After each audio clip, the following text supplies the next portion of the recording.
तो hello students, एक बार फिर से आपका स्वागत है मॉडर्न फिजिक्स के चौथे लेक्चर में। तो बच्चों, पिछले क्लास में हम लोग फोटो इलेक्ट्रिक इफेक्ट का जो थ्योरेटिकल पार्ट है उसको सॉल्व कर चुके थे, देख चुके थे। फोटो इलेक्ट्रिक इफेक्ट क्या होता है, क्या हिस्टोरिकल बैकग्राउंड है, हर्ट्ज ने पहले ऑब्जर्व किया, फिर हॉलबॉस ने उसी को देखा, लेनार्ड ने सारा एक्सपेरिमेंट ग्राफ लेनार्ड का किया हुआ है, और फिर फाइनली पार्टिकल नेचर को मानते हुए आइंस्टाइन ने इस बात को एक्सप्लेन किया। अब हम लोग आज के लेक्चर में एक्सपेरिमेंटल सेटअप के बारे में देखेंगे, किस तरह से एक्सपेरिमेंट किया गया था, कौन कौन से रिजल्ट लाए गए थे और उनको किस तरीके से एक्सप्लेन किया गया था, आइंस्टाइन ने किस तरीके से एक्सप्लेन किया था। तो सबसे पहले हम लोग एक्सपेरिमेंटल सेटअप को देखते हैं। हमारे पास ये कोई ट्यूब है, ध्यान रहे ये इवैक्यूएटेड ट्यूब होना चाहिए, इसके अंदर हवा नहीं होनी चाहिए। इवैक्यूएटेड ट्यूब,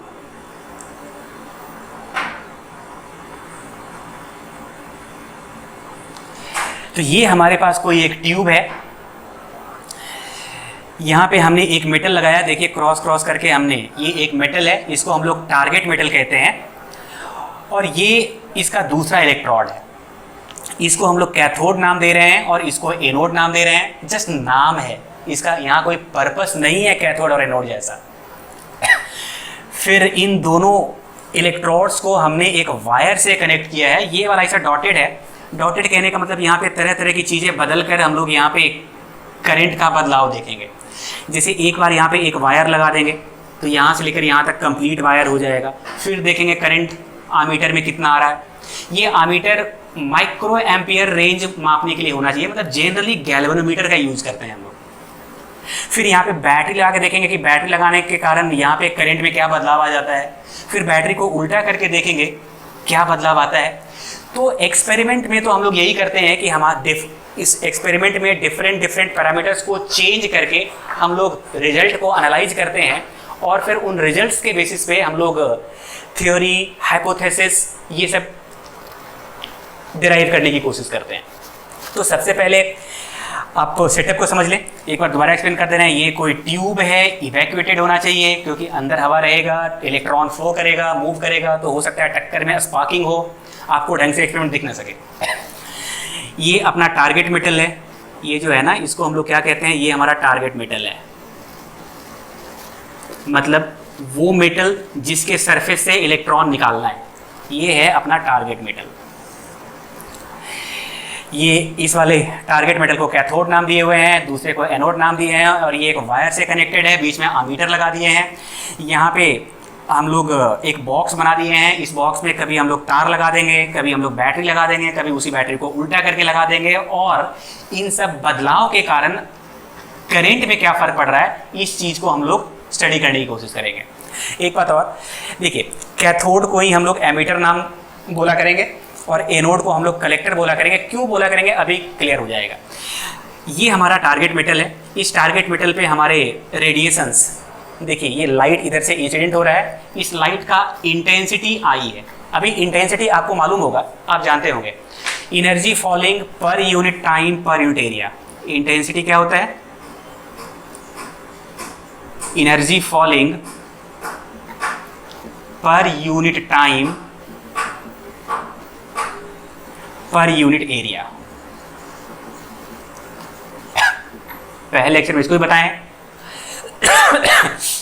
एक बात ध्यान रखा जाए कि जब एनर्जी फॉलिंग की बात कर रहे हैं ना, तो एनर्जी बदलने के यहाँ पे बहुत तरीके हो सकते हैं। जैसे आप फ्रीक्वेंसी बदल देंगे तो भी एनर्जी बदल जाएगा, क्योंकि हम लोग जानते हैं कि एनर्जी बराबर h इंटू फ्रीक्वेंसी होता है। तो फ्रीक्वेंसी बदल के भी एनर्जी बदला जा सकता है।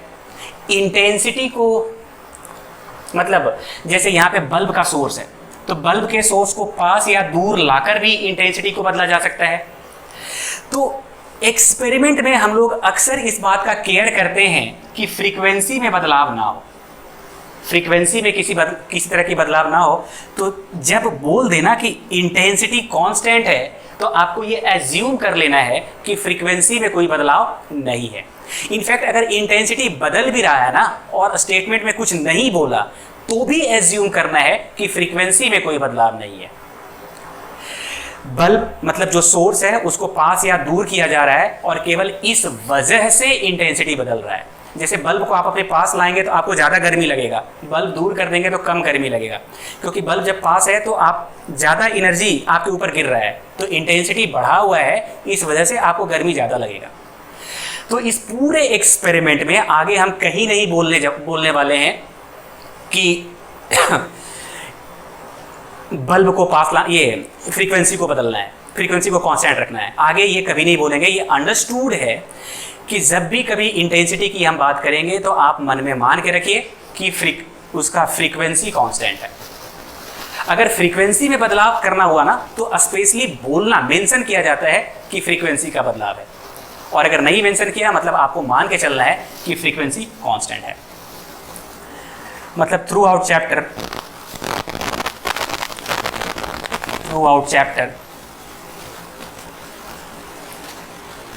comma we will assume constant frequency unless specified। अगर स्पेसिफाई कर दिया तब तो बात ही अलग है। मतलब ये आपके खुद के अंडरस्टैंडिंग के लिए कि जब भी हम इंटेंसिटी बोल दिए आप समझ लीजिए कि फ्रीक्वेंसी की बातें कर रहे हैं आप। तो इस तरह का एक सेटअप क्रिएट हो गया। कैथोड को हम लोग एमिटर बोलने वाले हैं, एनोड को कलेक्टर बोलने वाले हैं। देखिए अब एक्सपेरिमेंट को थोड़ा ध्यान से सीखिएगा क्या हो रहा है। अच्छा, ये एक ग्राफ है, जैसे देखिए फोटो करंट और इंटेंसिटी का ग्राफ। यहां ध्यान दीजिए, फोटो करंट कब आएगा? जब इलेक्ट्रॉन निकलेगा। इलेक्ट्रॉन तब निकलेगा जब फ्रीक्वेंसी थ्रेशोल्ड फ्रीक्वेंसी से ज़्यादा है, मतलब इस मेटल का जो थ्रेशोल्ड फ्रीक्वेंसी है उससे ज़्यादा इंसिडेंट लाइट का फ्रीक्वेंसी है। वैसे ही केस में इलेक्ट्रॉन निकलेगा, और अगर इलेक्ट्रॉन निकलेगा तो ये करंट कुछ इस तरीके से फ्लो करेगा। अब देखिए थ्रू आउट एक्सपेरिमेंट, ये चूँकि फोटो इलेक्ट्रिक करवाना है तो न्यू को न्यू TH से बढ़ा लिया गया है। वैसे केस में यहाँ से क्या होंगे, कुछ इलेक्ट्रॉन्स निकलेंगे और ये इलेक्ट्रॉन्स निकल के कुछ इधर भागेंगे सीधे। हो सकता है इनमें से कुछ इलेक्ट्रॉन यहाँ पहुँच जाए, ऐसा बिल्कुल हो सकता है। और अगर ये इलेक्ट्रॉन यहाँ पहुँच गया तो ये एनोड उसको जमा कर लेगा, कलेक्ट कर लेगा, इसीलिए इसका नाम एनोड का कलेक्टर पड़ा हुआ है। और चूंकि ये इलेक्ट्रॉन यहाँ आ गया और आगे फ्लो करने के लिए उसके पास रास्ता है, तो ये पूरे रास्ते से होते हुए कुछ इस तरीके से होते हुए ये यहाँ तक आ जाएगा। मतलब इलेक्ट्रॉन यहाँ से निकला, इस रास्ते होते हुए पूरा का पूरा सर्किट कंप्लीट कर लिया, मतलब जहाँ से चला था वहाँ पहुँच गया, मतलब सर्किट कंप्लीट हो गया। इस वजह से आपके आमीटर में एक डिफ्लेक्शन आ चुका होगा, करंट आ चुका होगा। इस करंट को हम लोग फोटो करंट कहेंगे। मतलब यहाँ जो फोटो करंट हम IPH से लिखे हुए हैं ये आमीटर का करंट है। तो पूरा एक्सपेरिमेंट समझ में आ रहा होगा कि ये लाइट का आना, जिसकी वजह से इलेक्ट्रॉन इजेक्ट होना, अगर यहाँ से 10 इलेक्ट्रॉन इजेक्ट हुए तो 2-4 यहाँ पहुँच ही जाएंगे, और यहाँ पहुँच गए तो आगे तार बना हुआ है और इस तरीके से ये फिर से वहीं लौट आएगा जहाँ से आगे बढ़ा था। मतलब पूरा सर्किट कंप्लीट हो गया। मतलब आपका करंट आमीटर एक शो करेगा, उस करंट को हम फोटो इलेक्ट्रिक करंट कहेंगे। अब यहाँ पे ये एक छोटा सा कॉमन सेंस से बनाया गया ग्राफ है। आप सोच सकते हैं कि इंटेंसिटी अगर हम बढ़ाते हैं, ध्यान रहे फ्रीक्वेंसी में कोई बदलाव नहीं होना चाहिए। फ्रीक्वेंसी में कोई बदलाव नहीं है और इंटेंसिटी को अगर बढ़ाना है तो सीधी सी बात है, जो एनर्जी गिर रहा है वो बढ़ाना होगा। जो एनर्जी गिर रहा है वो बढ़ाना है, इसका मतलब पहले इसके ऊपर मान लीजिए 5 जूल एनर्जी गिर रहा है, तो अब बल्ब को पास कर देंगे तो 10 जूल गिरना शुरू हो जाएगा। अब अगर 10 जूल गिरना शुरू हो गया मतलब इंटेंसिटी डबल हो गया। इंटेंसिटी का डबल हो जाना इसका मतलब नंबर ऑफ फोटॉन्स डबल हो जाना। नंबर ऑफ फोटॉन्स का डबल हो जाना मतलब निकलने वाले इलेक्ट्रॉन की संख्या डबल हो जाना। निकलने वाले इलेक्ट्रॉन्स की संख्या का डबल हो जाना, इसका सीधा मतलब है करंट का डबल हो जाना। मतलब अगर इंटेंसिटी को हम बढ़ाते हैं, इंटेंसिटी दुगना किए तो करंट भी दुगना हुआ। तो इंटेंसिटी अगर 3 गुना करेंगे तो करंट भी 3 गुना होगा। इंटेंसिटी अगर 10 गुना करेंगे तो करंट भी 10 गुना होगा। मतलब इंटेंसिटी और करंट में एक लीनियर सा रिलेशन है। इंटेंसिटी 5 गुना तो करंट भी 5 गुना। तो लीनियर ग्राफ कहने का मतलब होता है स्ट्रेट लाइन। मतलब इस तरह का ग्राफ मिल रहा होगा, straight line photo current and intensity के बीच में। तो ये ग्राफ एक्सप्लेन हो गया। इसको एक्सप्लेन करने के लिए बस कॉमन सेंस काफ़ी है। अगर समझ में नहीं आएगा तो आप बाद में कमेंट करना ताकि हम दोबारा इसको एक्सप्लेन कर सकें। तो अब इस ग्राफ को हम मिटा देते हैं। आप लिख लिए होंगे क्योंकि जगह नहीं है मेरे पास। मिटा दो।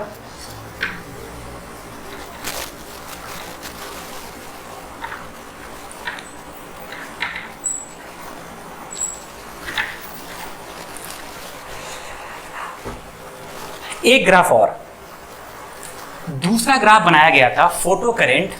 ये इंपॉर्टेंट ग्राफ है। अब graph between photo current and VA minus VC।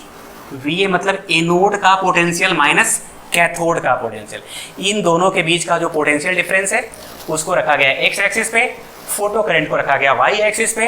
और एक्सपेरिमेंटली ये जो ग्राफ मिला वो कुछ इस तरह ग्राफ मिला। ये VA माइनस VC और ये है आपका फोटो करंट। ग्राफ कुछ ऐसा था। ये एकदम रट लीजिए।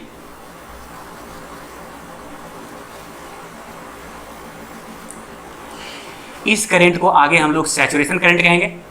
आप देख सकते हैं कि इससे ज़्यादा करंट नहीं मिल रहा है, इससे ज़्यादा करंट पॉसिबल नहीं है, वो मैक्सिमम करंट है। इस वाले पोटेंशियल को हम लोग कहते हैं स्टॉपिंग पोटेंशियल।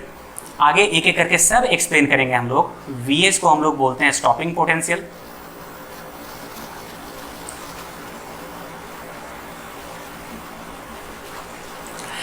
I0 अपना है सैचुरेशन करंट।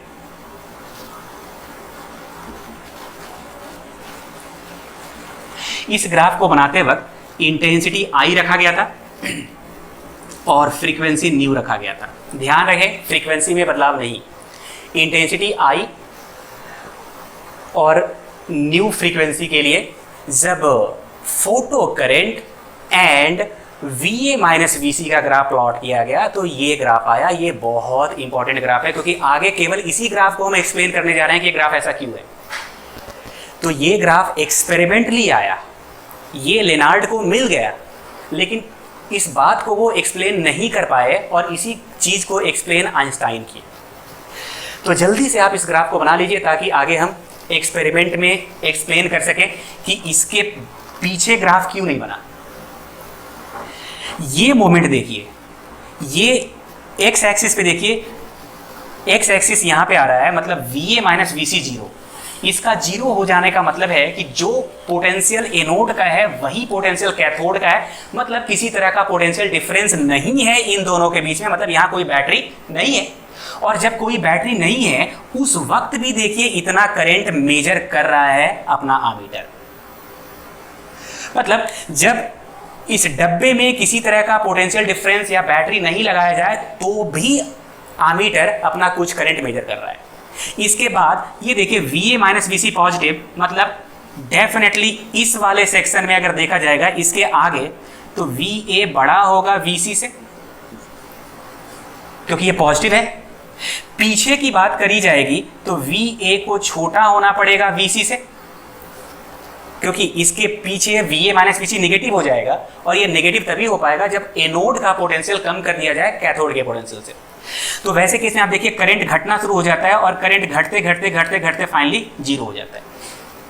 और जब एनोड का पोटेंशियल बड़ा रखा जाए कैथोड से तो देखिए पहले क्या होता है, करंट बढ़ता है, करंट बढ़ रहा है, करंट बढ़ रहा है, करंट बढ़ रहा है और फाइनली एक मोमेंट आता है जब वो सैचुरेट कर जाता है। मतलब इससे ज़्यादा करंट अब नहीं बढ़ने वाला, भले आप कितना भी पोटेंशियल बढ़ा दीजिए।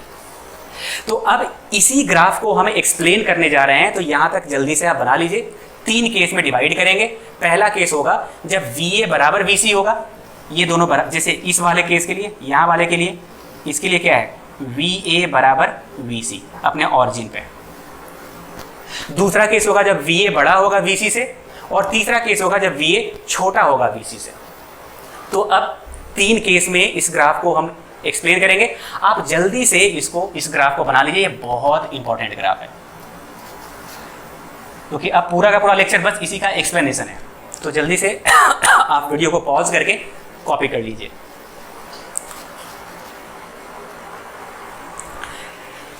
तो अब हम लोग पहला केस, केस वन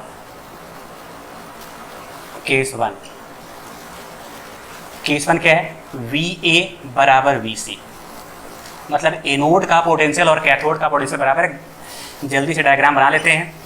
अब कोई बहुत नीट एंड क्लीन डायग्राम बनाने की जरूरत नहीं है, कुछ इस तरह की बातें हो रही है।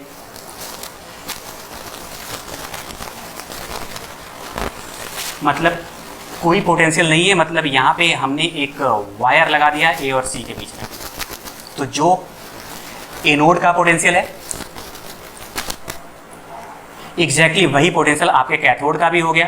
अब देखिए क्या होगा, कहानी कुछ ऐसा है कि जब यहाँ से आप रेडिएशंस को इंसिडेंट करवा रहे हैं जिसका इंटेंसिटी I और फ्रीक्वेंसी न्यू है, तो वैसे केस में हाँ ध्यान रखिए, न्यू जहाँ पे बड़ा है थ्रेशोल्ड से, क्योंकि फोटो इलेक्ट्रिक के लिए तो ये होना ही पड़ेगा, तो यहाँ से कुछ इलेक्ट्रॉन निकल रहे होंगे सरफेस से, इनमें कुछ इलेक्ट्रॉन तो यहाँ से यहाँ तक पहुँच जाएंगे, डेफिनेटली पहुँच जाएंगे। और वैसे केस में ये अपना अमीटर कुछ ना कुछ करंट मेजर कर लेगा और वही करंट यहाँ डिफ्लेक्शन के फॉर्म में दिखेगा। मतलब इस केस में क्या हो रहा है, some of ejected photo electrons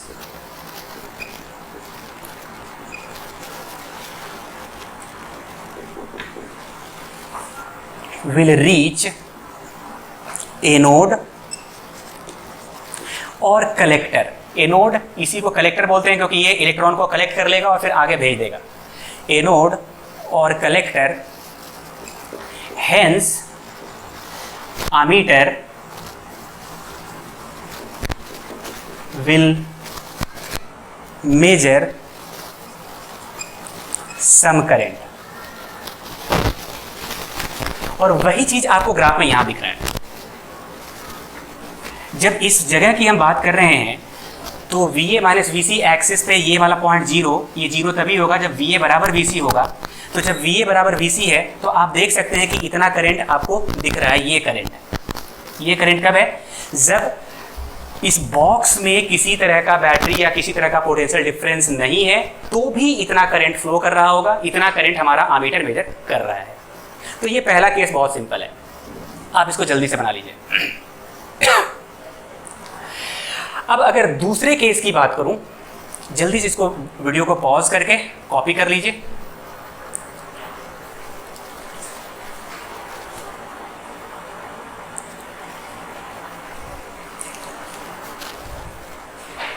case 2,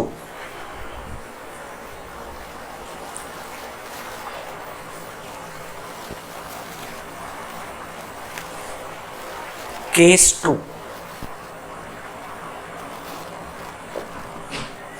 जब VA बड़ा है VC से, थोड़ा ध्यान दीजिएगा अब यहाँ पे, VA बड़ा है VC से, ये तभी हो सकता है मतलब ये हाई पोटेंशियल रहे, ये लो पोटेंशियल रहे, मतलब ये हाई पोटेंशियल हो, मतलब इधर हाई पोटेंशियल, ये लो पोटेंशियल, मतलब ये छोटा बैटरी, मतलब यहाँ पे कुछ इस तरीके का बैटरी लगा दिया गया। मतलब इस डब्बे के भीतर एक बैटरी लगा दिया गया जिसका potential difference VA minus VC है, और कुछ इस तरीके से कि बैटरी का हायर टर्मिनल एनोड से जुड़ गया और इस बैटरी का लोअर टर्मिनल कैथोड से जुड़ गया। अब सोचिए कि ऐसा करने से ये हाई और ये लो, इसका सीधा मतलब है कि एनोड और कैथोड के बीच में इलेक्ट्रिक फील्ड क्रिएट हो जाएगा और इलेक्ट्रिक फील्ड का डायरेक्शन हाई से लो की तरफ है। मतलब इलेक्ट्रिक फील्ड का डायरेक्शन कुछ इस तरफ होगा। ये आपका इलेक्ट्रिक फील्ड है। इलेक्ट्रिक फील्ड का स्ट्रेंथ इस बात पे डिपेंड करेगा कि ये पोटेंशियल डिफरेंस कितना है। ये पोटेंशियल डिफरेंस आप बढ़ाएंगे तो ये इलेक्ट्रिक फील्ड का स्ट्रेंथ भी बढ़ेगा। अब इलेक्ट्रिक फील्ड के स्ट्रेंथ बढ़ने से क्या होगा, निकलने वाले इलेक्ट्रॉन्स पे कोई फर्क नहीं पड़ेगा। अगर पहले यहाँ से 10 इलेक्ट्रॉन निकल रहे थे तो अभी भी 10 निकल रहे होंगे। पिछले वाले केस में 10 में से अगर यहाँ 4 पहुँच रहे थे, हो सकता है 6 इधर इधर जाके टकरा गया होगा, एनोड के पास 4 ही पहुँच रहा होगा। लेकिन अब क्या होगा ना कि इन इलेक्ट्रॉन को एक इलेक्ट्रोस्टैटिक फोर्स अपनी तरफ खींचेगा, क्योंकि इलेक्ट्रॉन पे आने वाला फोर्स इलेक्ट्रिक फील्ड के अपोजिट होता है। इसका मतलब है ये इलेक्ट्रॉन इस इलेक्ट्रिक फील्ड के कारण आगे मतलब एनोड की तरफ एक फोर्स एक्सपीरियंस करेगा, तो अब ये ज़्यादा स्पीड से यहाँ पहुँचेगा, तो जो पहले डिफ्लेक्ट होकर यहाँ जा रहा था अब हो सकता है कि यहाँ जाके कोना में टक्कर कर जाए। जो पहले हो सकता है डिफ्लेक्ट होकर यहाँ पहुँच रहा होगा, अब हो सकता है कि खिंचाव के कारण अब जाकर यहाँ टक्कर कर जाए। मतलब अब एनोड पे पहुँचने वाले इलेक्ट्रॉन की संख्या पहले से ज़्यादा होगी। मतलब पहले 4 इलेक्ट्रॉन पहुंच रहे थे, तो अब 5 भी हो सकते हैं, 6 भी हो सकते हैं। अब ये इस बात पे डिपेंड करता है कि इस पोटेंशियल डिफरेंस का वैल्यू कितना है। ये वैल्यू हम लोग बढ़ाते जाएंगे, फोटो इलेक्ट्रॉन की संख्या बढ़ती जाएगी, और इस वजह से देखिए करंट बढ़ती जा रही है। ये वैल्यू बढ़ा, करंट बढ़ा, ये वैल्यू और बढ़ा, करंट बढ़ा, ये वैल्यू और बढ़ा, करंट बढ़ा। लेकिन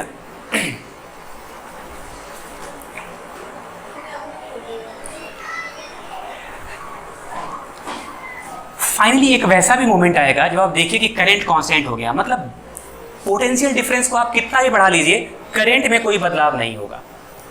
मतलब जब इस तरह का सिचुएशन आ गया तो उस कंडीशन को हम लोग सैचुरेशन का कंडीशन कहते हैं, और उस वक्त जो करंट आ रहा होता है उसको हम लोग सैचुरेशन करंट कहते हैं। मतलब सैचुरेशन करंट एक वो इंस्टेंट है जिस वक्त जितनी संख्या इलेक्ट्रॉन की यहाँ से इजेक्ट हो रही है 1 सेकेंड में, एग्जैक्टली उतना ही इलेक्ट्रॉन यहाँ पे 1 सेकेंड में एब्जॉर्ब भी होना शुरू हो जाए। मतलब अगर यहाँ पे 1 सेकेंड में 10 इलेक्ट्रॉन निकल रहा है, तो 1 सेकेंड में यहाँ पे 10 एब्जॉर्ब भी हो रहा है। इस कंडीशन को हम लोग सैचुरेशन कंडीशन कहते हैं। अब आप अगर पोटेंशियल डिफरेंस बढ़ा भी लेंगे तो इस करंट में कोई बदलाव नहीं होगा, क्योंकि जितना निकल रहा था एग्जैक्टली उतने टाइम में यहाँ पहुँच जा रहा है। तो इलेक्ट्रॉन्स की संख्या में चूंकि इंक्रीमेंट हो नहीं रहा इस इलेक्ट्रिक फील्ड की वजह से, इस वजह से सैचुरेशन करंट में कोई बदलाव नहीं होगा। मतलब अगर इसके बारे में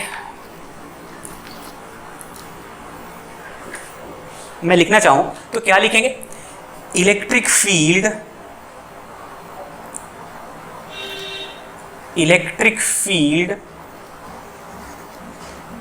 is created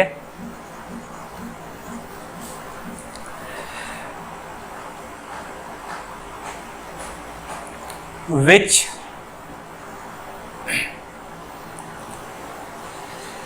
pulls the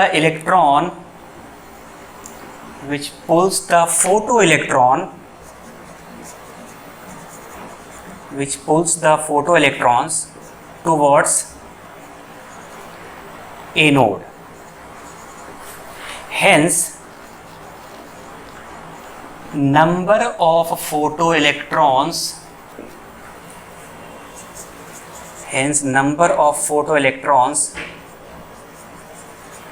collected near anode increases,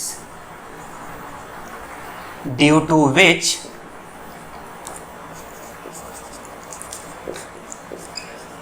photocurrent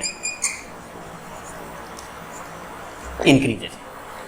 इस वजह से फोटो करंट बढ़ रहा है।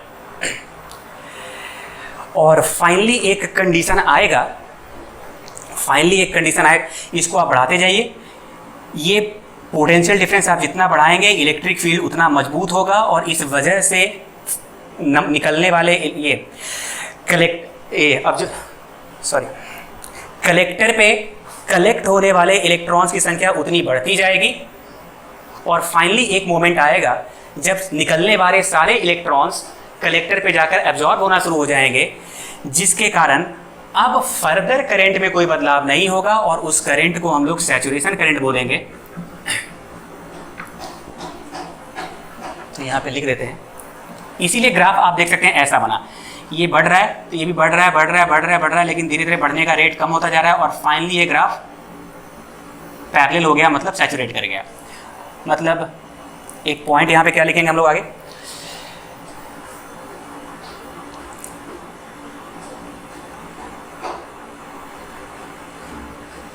After a certain potential difference, comma, current becomes constant. Current becomes constant. This current is called saturation current. This current is called saturation current. इस current को हम लोग क्या बोलेंगे? सैचुरेशन करंट कहेंगे. एक सेंटेंस और लिखना है, वो हम यहां पे लिख दे रहे हैं.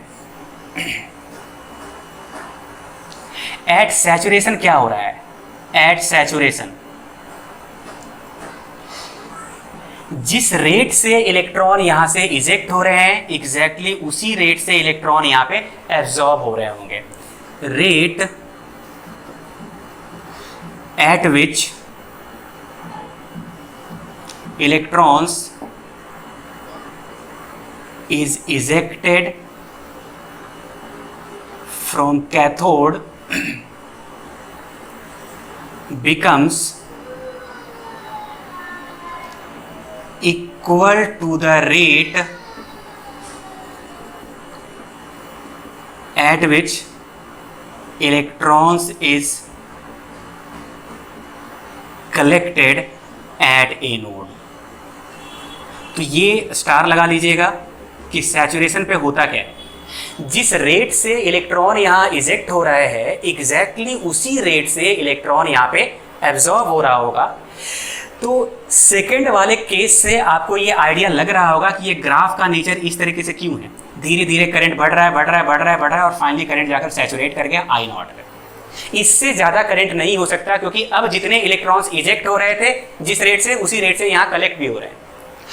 अगर आप पोटेंशियल डिफरेंस बढ़ाएंगे तो बस इतना ही होगा कि इलेक्ट्रॉन का कलेक्टर के पास पहुंचने का स्पीड बढ़ जाएगा, लेकिन करंट में कोई बदलाव नहीं होगा. क्योंकि करंट में बदलाव तब होगा जब नंबर ऑफ फोटो इलेक्ट्रॉन बदले, और फोटो इलेक्ट्रॉन बदलने के लिए यहाँ पे इंटेंसिटी को बदलना पड़ेगा. मतलब बल्ब को पास लाना पड़ेगा या फिर बल्ब को दूर ले जाना पड़ेगा. अगर बल्ब को पास ले आएंगे तो इंटेंसिटी बढ़ जाएगा, तो सैचुरेशन करंट भी बढ़ जाएगा. ये हम लोग आगे एक और ग्राफ बना के देखेंगे, लेकिन अभी केस 2 को एक्सप्लेन करने के लिए यही सब स्टेटमेंट है. और केस 2 से ये बात क्लियर हो जाता है कि ये ग्राफ का नेचर ऐसा क्या है, क्यों है. अब तीसरे केस में हम लोग को बस ये जानना है कि अगर ये बैटरी को उल्टा कर दिया जाए, मतलब अगर पीछे आना शुरू हो जाए, तो धीरे धीरे ये ऑटोमेटिक घटते घटते घटते जीरो क्यों हो जा रहा है. तो एक बार आप जल्दी से वीडियो को पॉज करके कॉपी कर लीजिए, और तब तक हम लोग केस 3 के बारे में लिखना शुरू करते हैं. केस 3, जब VA is less than VC.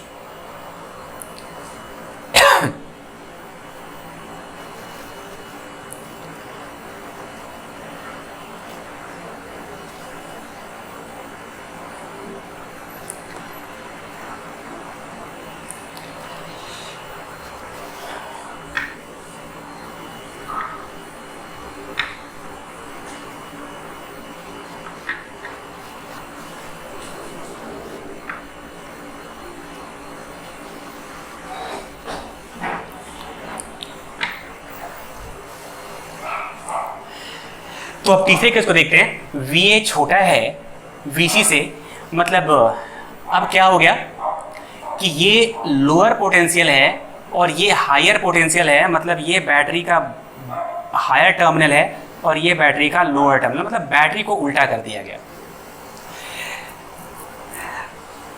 इधर से लाइट इंसिडेंट हो रहा है. लाइट इंसिडेंट जिसका फ्रीक्वेंसी थ्रेशोल्ड से बड़ा है, तो यहाँ से इलेक्ट्रॉन निकलेंगे. अब सोचिए, ये हाई पोटेंशियल, ये लो पोटेंशियल, मतलब इलेक्ट्रिक फील्ड का डायरेक्शन ये होगा आगे की तरफ. इलेक्ट्रिक फील्ड का डायरेक्शन अब आगे की तरफ होगा, और इलेक्ट्रॉन जो यहाँ से निकल के इस रास्ते पे जाना चाह रहा था, इलेक्ट्रिक फील्ड की वजह से उस पर फोर्स अब इलेक्ट्रिक फील्ड के पीछे, मतलब कुछ इस तरफ आना शुरू होगा. मतलब अब ये इलेक्ट्रॉन को एनोड या कलेक्टर पे जाने से रोकेगा. मतलब जो इलेक्ट्रॉन पहले यहाँ पे खुद से पहुंच जा रहे थे, अब उनको जब ये पीछे खींचना शुरू करेगा, तो वैसे केस में यहाँ एनोड पे पहुंचने वाले इलेक्ट्रॉन की संख्या कम होती जाएगी. मतलब electric field is created which pulls the photo electron towards cathode. अब एनोड की तरफ नहीं, कैथोड की तरफ, पीछे ही खींचेगा उसको, मतलब जाने से रोकेगा. मतलब पहले जितना जा रहा था उससे कम जाएगा, मतलब hence number of photo electrons collected near cathode near anode decreases,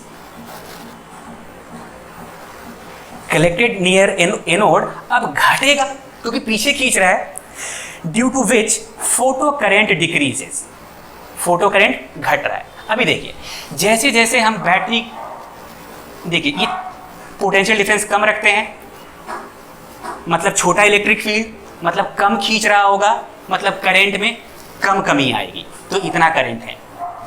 battery का साइज और बड़ा कर दिए तो देखिए इलेक्ट्रिक फील्ड और मजबूत होगा, मतलब पीछे ज़्यादा खींचेगा, मतलब फोटो करंट और कमेगा। और बैटरी का साइज बड़ा करेंगे, फोटो करंट और घटेगा। एक वैसा भी मोमेंट आएगा जब यहाँ पे इलेक्ट्रिक फील्ड इतना स्ट्रॉन्ग हो जाएगा कि ये एक भी इलेक्ट्रॉन को एनोड के पास नहीं पहुंचने देगा, ये पहुंचने के पहले ही लौटा देगा। जा रहा होगा, जब यहाँ से निकला होगा तो उधर की तरफ डायरेक्शन रहा होगा, लेकिन चूंकि इलेक्ट्रिक फील्ड पीछे है, मतलब फोर्स पीछे है, मतलब एक्सेलरेशन पीछे, मतलब इलेक्ट्रॉन का वेलोसिटी घट रहा होगा, घट रहा होगा, घट रहा होगा, घट रहा होगा, और यहाँ तक पहुँचने के पहले ही वो लौट जाएगा। और यहाँ तक पहुँचने के पहले ही लौट जाएगा, इसका मतलब अब एक भी इलेक्ट्रॉन अपने एनोड पे नहीं पहुँच पाया, मतलब अब कोई फोटो करंट नहीं है, मतलब करंट जीरो हो गया। इसके पीछे आप बैटरी कुछ भी कर दीजिए, जब यहीं पे इलेक्ट्रॉन पहुंचने में फेल हो गया तो अब बैटरी का साइज बढ़ा देंगे तो क्या होगा, इलेक्ट्रॉन अभी यहां से लौटा, अब इलेक्ट्रॉन यहीं से लौट जाएगा, पहले से लौट जाएगा, करंट तो जीरो ही, क्योंकि एक भी नहीं पहुंचने वाला।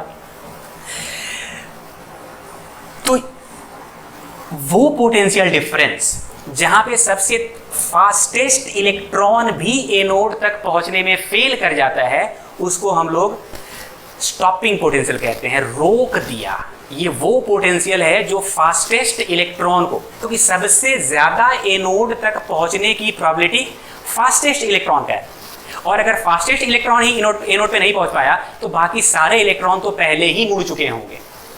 और जिस पोटेंशियल पे फास्टेस्ट इलेक्ट्रॉन भी एनोड तक पहुंचने में नाकाम हो जाए, उस पोटेंशियल को हम लोग स्टॉपिंग पोटेंशियल कहते हैं। तो यहां पे हम लोग लिख लेंगे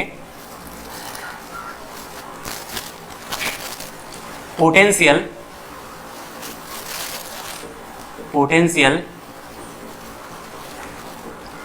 eight which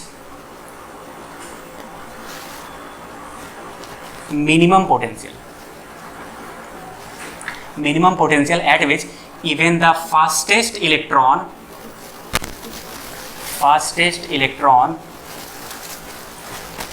fail to reach the collector is called stopping potential.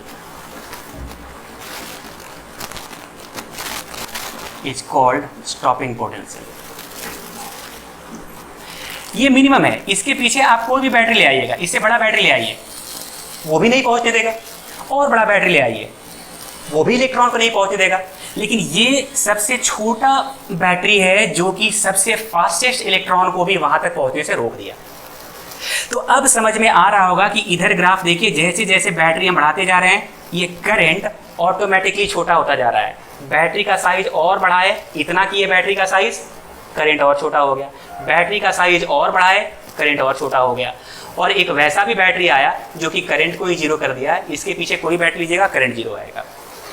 तो अब ये बात क्लियर हो रहा होगा कि जब बैटरी को उल्टा, मतलब VA माइनस VC को जब नेगेटिव कर दिया जाए तो ये ग्राफ कुछ इस नेचर का क्यों आता है।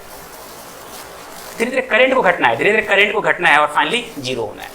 और यही वजह है कि एक्सपेरिमेंटली उनको इस नेचर का ग्राफ मिला था, और अभी हम लोगों ने इसका प्रॉपर एक्सप्लेनेशन देखा कि ये ग्राफ ऐसा क्यों है।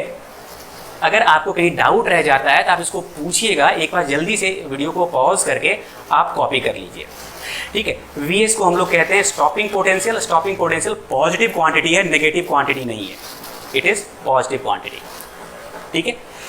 तो आप एक बार जल्दी से इसको कॉपी कर लीजिए।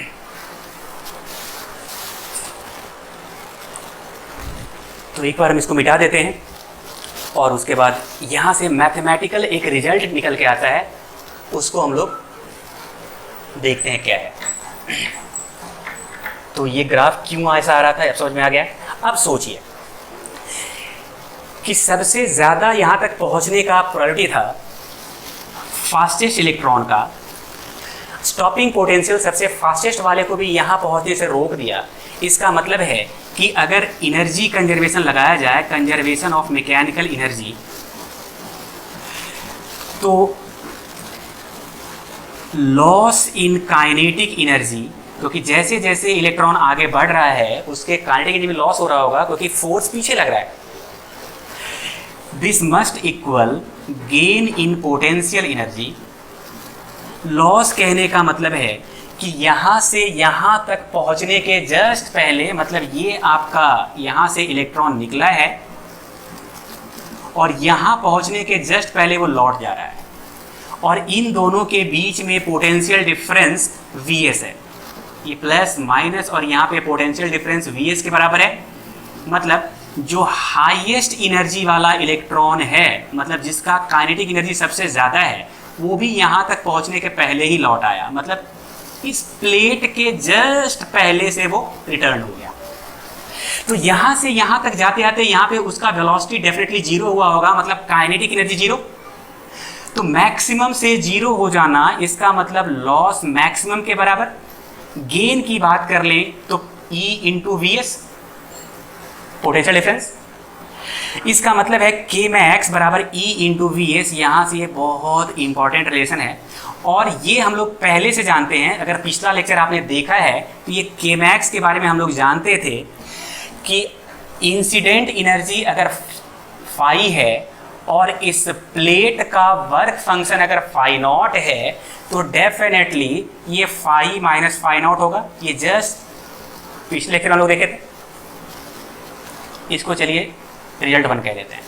तो यहाँ से देखिए आपका फ्रीक्वेंसी और स्टॉपिंग पोटेंशियल के बीच का रिलेशन कैसा आ जाएगा, फाई माइनस फाई नॉट बराबर E इंटू स्टॉपिंग पोटेंशियल। अभी आप फाई को फ्रीक्वेंसी के टर्म में लिख सकते हैं, तो ये हो गया H into nu minus phi naught. आप फाई नॉट को लिख सकते हैं अपने तरीके से E इंटू Vs। आप चाहें तो फाई नॉट को लिख सकते हैं H इंटू थ्रेशोल्ड फ्रीक्वेंसी या फिर HC divided by threshold wavelength. ये डिपेंड करता है कि सवाल देने वाला ने आपको थ्रेशोल्ड फ्रीक्वेंसी दिया है या थ्रेशोल्ड वेवलेंथ दिया है। जो भी दिया है तो अकॉर्डिंगली आप फाई नॉट को रिप्लेस कर लीजिएगा। तो यहाँ से एक बात देखिए कि स्टॉपिंग पोटेंशियल किसके बराबर है, H divided by E into frequency minus phi naught divided by E। Straight line अगर आप पढ़े होंगे तो ये रिलेशनशिप देखिए तो y बराबर mx प्लस सी के जैसा है क्या, बिल्कुल है। y एक्सिस पे आपको स्टॉपिंग पोटेंशियल रखना पड़ेगा। m के जगह पे h बाई ई है और c के जगह पे माइनस फाई नॉट मतलब वर्क फंक्शन डिवाइडेड बाई ई है। मतलब इसको मिटा रहे हैं हम क्योंकि ग्राफ का काम हो चुका है। अब हम लोग मैथमेटिकल रिजल्ट पे हैं।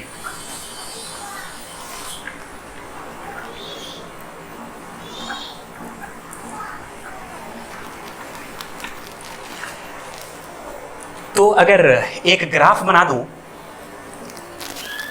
इन दोनों को कंपेयर करने के बाद इतना तो मालूम चल चुका है कि m ये h डिवाइडेड बाई e के बराबर है। h Planck's constant, e electronic charge, तो ये दोनों ही कांस्टेंट है, मतलब ये तो कांस्टेंट होगा। मतलब टारगेट पे हमने कौन सा मेटल रखा है उसका तो कहीं जिक्र ही नहीं हो रहा स्लोप में। m स्लोप है। m क्या होता है, m स्लोप होता है। स्लोप कहने का मतलब हम लोग पहले से जानते हैं tan थीटा। मतलब this quantity is constant for all metals. तो अगर ग्राफ प्लॉट किया जाए जहां पे y एक्सिस पे आपका स्टॉपिंग पोटेंशियल बनेगा, ये इससे सवाल पूछा है, IIT और नीट दोनों इससे सवाल पूछते हैं, इसलिए थोड़ा कंसंट्रेट रहिएगा।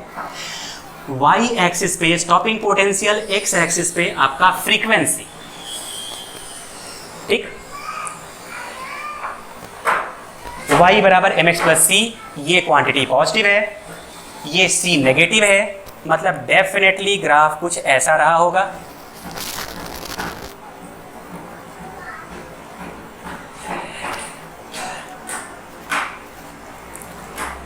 स्टॉपिंग पोटेंशियल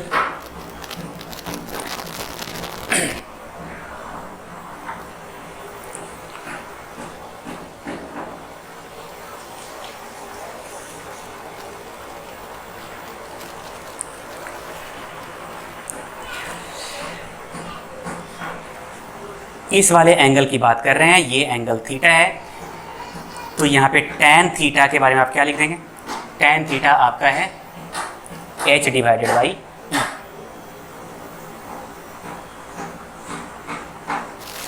और यहाँ पे जो फिजिकल क्वांटिटी आ रहा है ये है -φ0 डिवाइडेड बाई। तो इस तरीके का ग्राफ है, स्ट्रेट लाइन का ग्राफ, यहाँ लिख लीजिए स्ट्रेट लाइन, स्ट्रेट लाइन।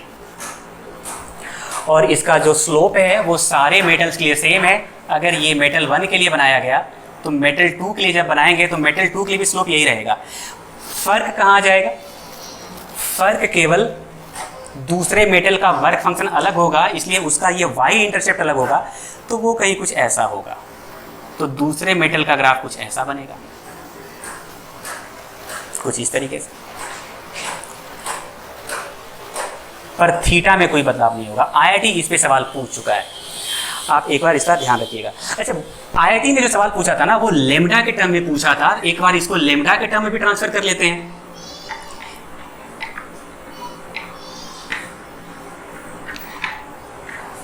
अब जब हम लोग को स्टॉपिंग पोटेंशियल मालूम है कि स्टॉपिंग पोटेंशियल है h e into frequency minus φ0 by E, हम लोग फ्रीक्वेंसी को c बाई लेमडा से लिख सकते हैं, तो ये हो गया hc divided by E into 1 upon lambda minus φ0 divided by E. ये स्टॉपिंग पोटेंशियल है। ये भी देखिए y बराबर mx प्लस सी है, मतलब स्ट्रेट लाइन। लेकिन x एक्सिस पे आपको स्टॉपिंग पोटेंशियल रखना पड़ेगा और y एक्सिस पे 1 बाई लेमडा रखना पड़ेगा। तो ये x एक्सिस पे आपको 1 बाई लेमडा रखना पड़ेगा और y एक्सिस पे स्टॉपिंग पोटेंशियल। तो ये स्टॉपिंग पोटेंशियल y एक्सिस पे है, x एक्सिस पे 1 बाई लेमडा है। और अगर ग्राफ की बात करें तो यहाँ पे स्लोप की बात कर लें। स्लोप कहने का मतलब होता है tan थीटा, और tan थीटा आप देख सकते हैं m के जगह पे क्या आ रहा है, hc divided by E, hc divided by E. hc भी कांस्टेंट है, e भी कांस्टेंट है, तो आप कोई सा भी मेटल ले लीजिए, ये सबके लिए कांस्टेंट हो जाएगा। इसका मतलब है कि ये एक स्ट्रेट लाइन है, सारे मेटल्स के लिए एक ही स्लोप है, और ये y इंटरसेप्ट नेगेटिव है, मतलब कुछ ऐसा होगा। ये मेटल 1 के लिए, ये मेटल 2 के लिए, ये मेटल 3 के लिए, ये metal 1, target metal 2, target metal 3, ये एंगल थीटा 1, ये एंगल थीटा 2, ये एंगल थीटा 3। तो हम कह सकते हैं कि tan थीटा 1 बराबर tan थीटा 2 बराबर tan थीटा 3। मेटल कुछ भी हो, इसका वैल्यू hc बाई ई, क्योंकि यहाँ पे स्लोप का वैल्यू m के जगह पे hc बाई ई है। अगर फ्रीक्वेंसी होता तो h बाई ई लिख रहे होते हैं, तो थोड़ा ध्यान रखिएगा। जब वेवलेंथ लिख रहे हैं तो hc बाई ई आ जाएगा, जब फ्रीक्वेंसी में लिख रहे होंगे तो h बाई ई। सबके लिए स्लोप सेम होगा, लेकिन ये वाला पार्ट सबके लिए अलग अलग होगा। देखिए कैसे, इस वाले के लिए क्या है, पहले वाले के लिए y इंटरसेप्ट, पहले वाले का work function divided by E, तो फाई 0, लेकिन पहले वाले का divided by E minus sign के साथ। दूसरे वाले मेटल का जब ये पॉइंट लिख रहे होंगे तो उस दूसरे वाले मेटल का वर्क फंक्शन तो माइनस फाई 0 2 डिवाइडेड बाई ई। तीसरे वाले मेटल का y इंटरसेप्ट लिख रहे होंगे तो यहाँ पे तीसरे वाले मेटल का वर्क फंक्शन चाहिए होगा, मतलब minus phi 0 3 divided by E. तो ये काफ़ी इंपॉर्टेंट ग्राफ है, दोनों एक ही ग्राफ है, लेकिन इस पे IIT पहले सवाल पूछ चुका है, नीट भी पहले सवाल पूछ चुका है, 2011 में आया था। आप अगर IIT के स्टूडेंट हैं तो एक बार खोल के देखिएगा, ये सवाल आपको मिलेगा। ये पॉइंट, अच्छा ये पॉइंट बता सकते हैं कितना होगा? एक बार जल्दी से सोच के बताइए वो पॉइंट क्या होगा। ये वाला पॉइंट जो मैथ्स के स्टूडेंट होंगे उनको तो समझ में आ गया होगा, क्योंकि चूंकि ये एक्स एक्सिस है तो y बराबर 0 कर देना है, तो y बराबर 0 कर दीजिए। एक्स एक्सिस निकालना है मतलब 1/λ निकालना है, e और e कैंसिल हो जाएगा, तो ये phi naught divided by hc हो जाएगा। तो ये वाला पॉइंट फाई नॉट, लेकिन किसका फाई नॉट? पहले वाले का डिवाइडेड बाई hc।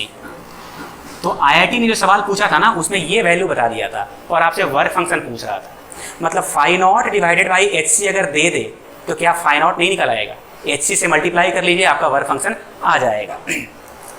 सिमिलरली अगर इस पॉइंट की बात कर दिए होते तो ये दूसरे वाले का work function divided by hc। तो एक बार आप इसको जल्दी से लिख लीजिए। ये वो सेक्शन है जहाँ से सवाल पूछते हैं IIT भी और नीट भी, इसलिए इसको अच्छे से समझिए। कहीं भी दिक्कत हो जाता है तो 2 बार 3 बार इसको अच्छे से स्टडी कीजिए। बहुत सिंपल चीज़ें हैं, बेसिक ग्राफ्स हैं, स्ट्रेट लाइन का इक्वेशन। मैथ्स वालों को तो लल्लू लग रहा होगा, बायो वाले जो बच्चे नीट के जो बच्चे रहे होंगे वो थोड़ा सा स्ट्रेट लाइन ये ग्राफ वगैरह में दिक्कत होता है, लेकिन स्ट्रेट लाइन तो आपने भी 11th में पढ़ा है। दिक्कत होता है तो वहाँ जाकर देख लीजिए स्लोप क्या होता है, आपको बहुत ईजिली समझ में आ जाएगा। और ये समझना है क्योंकि सवाल यहाँ से आता है। तो एक बार आप इसको जल्दी से वीडियो को पॉज करके कॉपी कर लीजिए।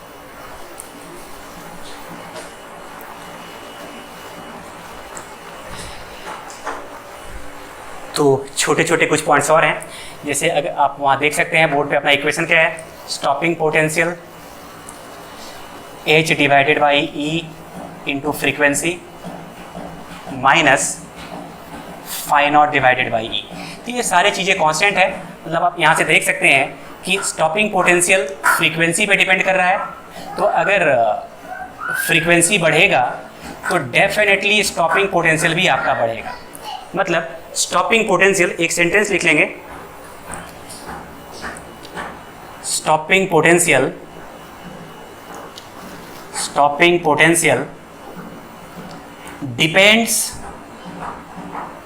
depends on frequency of incident radiation।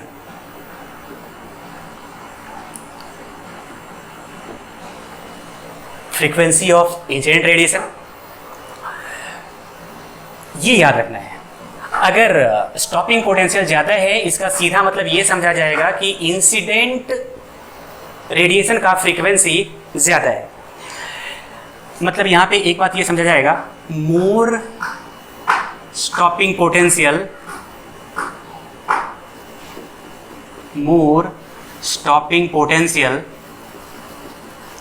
simply means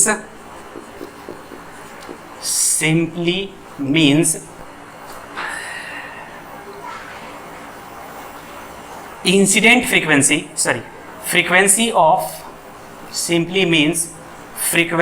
of incident radiation is large। मतलब इसको एक एग्जाम्पल से देखिए, ये आपका इस तरह का ग्राफ है, ये हम लोग I फोटो करेंट और ये हम लोग VA माइनस VC, ये 2-3 ग्राफ बना के देखते हैं हम लोग। एक ग्राफ कुछ ऐसा है, एक ग्राफ कुछ ऐसा है और एक ग्राफ कुछ ऐसा है। इसका फ्रीक्वेंसी न्यू1 है, इसका फ्रीक्वेंसी न्यू2 है और इसका फ्रीक्वेंसी न्यू3 है। ये वाला स्टॉपिंग पोटेंशियल VS1 है, ये वाला स्टॉपिंग पोटेंशियल VS2 है और ये वाला स्टॉपिंग पोटेंशियल VS3 है। तो आप यहाँ पे ये ग्राफ ऊपर नीचे है, इससे कोई फर्क नहीं पड़ता, ये आपको केवल कंफ्यूज करने के लिए भी कोई भी ग्राफ ऊपर कोई भी ग्राफ नीचे, ये इंटेंसिटी पे डिपेंड करता है ग्राफ का ऊपर नीचे होना। फ्रीक्वेंसी को अगर कंपेयर करने को बोल दे ये फ्रीक्वेंसी न्यू2, तो आप यहाँ देखिए कि आपके पास पहले वाले का स्टॉपिंग पोटेंशियल ज़्यादा है दूसरे वाले से, और दूसरे वाले का स्टॉपिंग पोटेंशियल ज़्यादा है तीसरे वाले से। बस ये स्टॉपिंग पोटेंशियल देखिए कौन बड़ा है, पहला वाला। और जो स्टॉपिंग पोटेंशियल ज़्यादा है उसका फ्रीक्वेंसी ज़्यादा होगा। तो अगर फ्रीक्वेंसी का रिलेशन पूछा जाए कि इस तरह का कोई ग्राफ दे दिया और पूछ लिया कि बताइए कि इनमें कौन सा फ्रीक्वेंसी सबसे बड़ा है, तो वो फ्रीक्वेंसी सबसे बड़ा होगा जिसका स्टॉपिंग पोटेंशियल सबसे ज़्यादा, मतलब न्यू1 इस केस में सबसे बड़ा है। सबसे छोटा भी वो फ्रीक्वेंसी होगा जिसका स्टॉपिंग पोटेंशियल सबसे कम है, मतलब ν3 सबसे कम होगा। तो स्टॉपिंग पोटेंशियल और फ्रीक्वेंसी के बीच का डिपेंडेंस पे ग्राफ आ जाते हैं, और इस तरह से आपको थ्योरेटिकली इसको याद रखना है। एक बात और, कीपिंग, ये भी एक पॉइंट है जो आप याद रखिएगा, keeping frequency constant, keeping frequency constant, comma, if keeping frequency constant, comma, if intensity of incident radiation is doubled, comma, then saturation current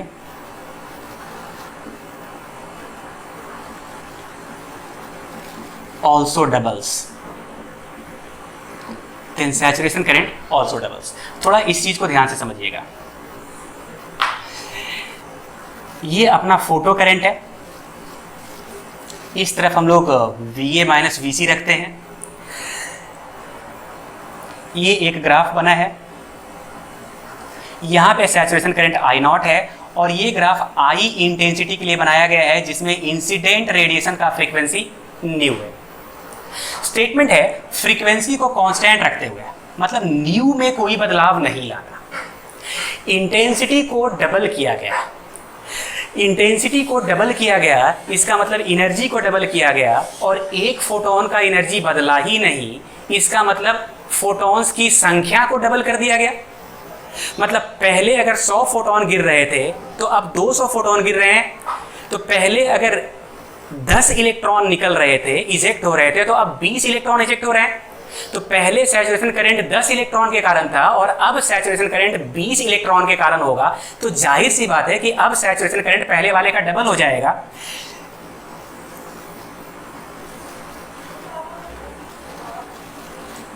अब कुछ ऐसा हो जाएगा, मतलब इंटेंसिटी को 2I कर दिए हैं लेकिन फ्रीक्वेंसी अभी भी वही है। तो जो सैचुरेशन करंट है अब ये I नहीं हो के 2I। एक बात और ध्यान दीजिए, यहाँ पे कोई बदलाव नहीं किए हैं। स्टॉपिंग पोटेंशियल दोनों के लिए सेम है, क्योंकि स्टॉपिंग पोटेंशियल फ्रीक्वेंसी पे डिपेंड करता है और इन दोनों ही केसेस में फ्रीक्वेंसी सेम है। इस वजह से स्टॉपिंग पोटेंशियल में कोई बदलाव नहीं होगा, बस सैचुरेशन करंट पहले I0 से अब 2I0। ठीक वैसे ही अगर इंटेंसिटी को 3 गुना कर दिया जाए तो ये सैचुरेशन करंट भी 3 गुना हो जाएगा। तो इस बात को आप जल्दी से याद कर लीजिए, नोट डाउन कर लीजिए। एक बात और, अगर कोई पॉइंट सोर्स है, for point source intensity is inversely proportional to R²। Intensity is inversely proportional to R²। मतलब अगर ये हमारे पास कोई बल्ब है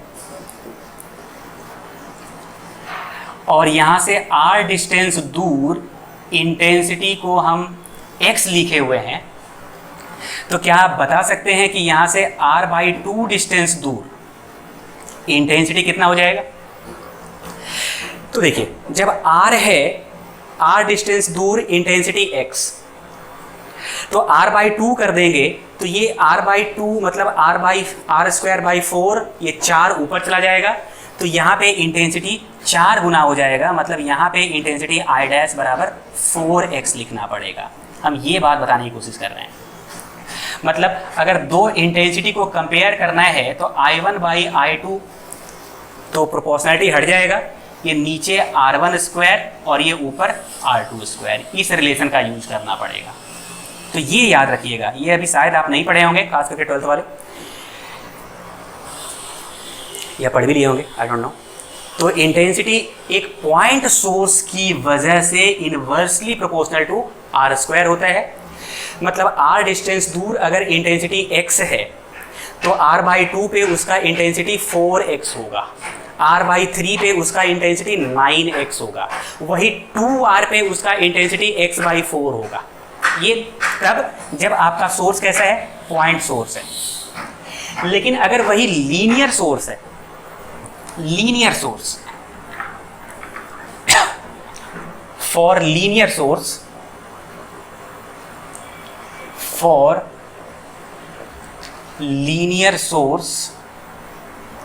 intensity inversely proportional to R होता है। मतलब अगर डिस्टेंस के टर्म में दो इंटेंसिटी को कंपेयर करना है तो ये नीचे R1 हो जाएगा और ये ऊपर R2 हो जाएगा, कुछ इस तरीके से लॉ फॉलो करेगा।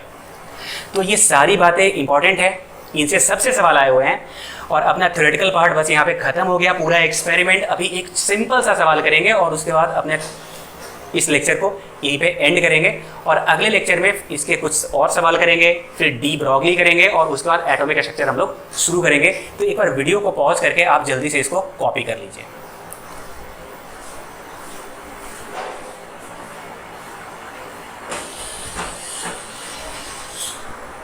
तो ये एक सवाल है जो IIT भी पूछ चुका है, नीट भी पूछ चुका है। सवाल पहले हम पढ़ रहे हैं। Maximum kinetic energy of emitted photo electron during photo electric effect if frequency of incident radiation is doubled, more than double, less than double, data insufficient. मतलब ये कहना ये चाह रहा है कि जैसे ये हमारे पास कोई एक मेटल है, पहले एक बार आप वीडियो को पॉज कर लीजिए और खुद से करने की कोशिश कीजिए। एक बार आपका कोई ऑप्शन निकल के आ जाए, फिर वीडियो को प्ले करके देखिए कि हम कैसे सॉल्व कर रहे हैं, और अगर आपका सही है तो वेरी नाइस। अगर कहीं आप गलत कर दे रहे हैं तो आप ये सोचिए कि कहाँ गलत कर रहे हैं, आप उस चीज़ को ढूंढने की कोशिश कीजिए जहाँ पे आपने गलत सोचा। तो सवाल ये कहना चाह रहा है कि अगर ये कोई मेटल है जिसका वर्क फंक्शन कुछ तो रहा ही होगा और इसके ऊपर कोई इंसिडेंट रेडिएशन है जिसका फ्रीक्वेंसी न्यू है, और यहाँ से जो इलेक्ट्रॉन निकला इसका मैक्सिमम एनर्जी K1 मैक्स कह रहे हैं। अब इसी मेटल सरफेस पे कोई दूसरा रेडिएशन इंसिडेंट करवाते हैं जिसका फ्रीक्वेंसी 2 न्यू है, तो अब जो इलेक्ट्रॉन निकलेगा उसका काइनेटिक एनर्जी कुछ और होगा, और इन दोनों मैक्सिमम काइनेटिक एनर्जी के बीच में क्या रिलेशन है ये जानना चाह रहा है।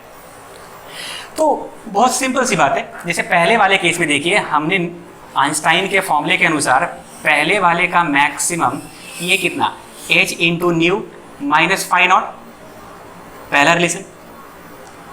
दूसरे वाले कंडीशन में जो maximum kinetic energy K2 max है, ये इंसिडेंट एनर्जी, मतलब ये तो 2h न्यू इंसिडेंट हुआ एक फोटोन का, जबकि निकलने के लिए किराया तो फाई नॉट ही देना है, तो फाई नॉट। अब इन दोनों को कंपेयर करके बताना है कि क्या सही है। तो देखिए, फ्रॉम 2 अगर केवल 2 की बात करें तो K2 मैक्स, इसको हम चाहें तो लिख सकते हैं ना 2h nu minus 2 phi naught plus phi naught. यहाँ पे माइनस फाई नॉट था तो माइनस 2 फाई नॉट करके यहाँ पे प्लस कर दिए। अब देखिए इस वाले टर्म को सोचिए, ये वाला टर्म क्या है, यहाँ से 2 कॉमन आ जाएगा, ये 2 कॉमन ले लीजिए। h nu minus phi naught जो कि K1 मैक्स के बराबर है पहले वाले इक्वेशन से, ये हम लोग देख सकते हैं। मतलब अगर रिप्लेस कर दूं तो ये 2K1 max plus phi not, यही है ना। मतलब दूसरा वाला जो काइनेटिक एनर्जी है वो पहले वाले मैक्सिमम काइनेटिक एनर्जी के डबल प्लस समथिंग।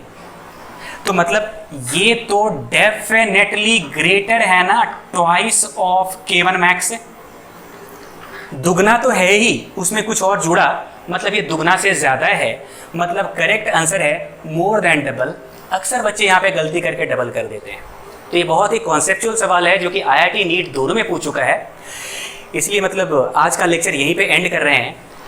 आज के लेक्चर में हम लोगों ने एक्सपेरिमेंटल सेटअप फोटो में पूरा कंप्लीट कर लिए। थ्योरेटिकल ग्राफ क्यों कैसे आ रहे हैं, फ्रीक्वेंसी और स्टॉपिंग पोटेंशियल के बीच का क्या रिलेशन है, स्टॉपिंग पोटेंशियल और 1/λ का कैसा ग्राफ होता है, उस पर IIT सवाल पूछा हुआ है, नीट भी सवाल पूछा हुआ है। तो आज सारे इंपॉर्टेंट चीज़ें हम लोगों ने ख़त्म किए हैं, थ्योरी भी खत्म कर दी है और अब सवाल पे है। जब अगले लेक्चर में हम आएंगे तो फोटो इलेक्ट्रिक इफेक्ट के पहले कुछ सवाल करेंगे, उसके बाद डी ब्रॉगली करेंगे और फिर हम लोग एटॉमिक स्ट्रक्चर पे आगे बढ़ेंगे। एटॉमिक स्ट्रक्चर पे आने के पहले मेरा एक सजेशन है कि फिजिकल में आप लोग एटॉमिक स्ट्रक्चर पहले पढ़ लिए होंगे, तो एक बार उसको रिवाइज ज़रूर कर लीजिए ताकि आप यहाँ पे बहुत कंफर्टेबल फील कर सकें। तो ये लेक्चर यहीं पे एंड कर रहे हैं। Wish you all the best. Thank you.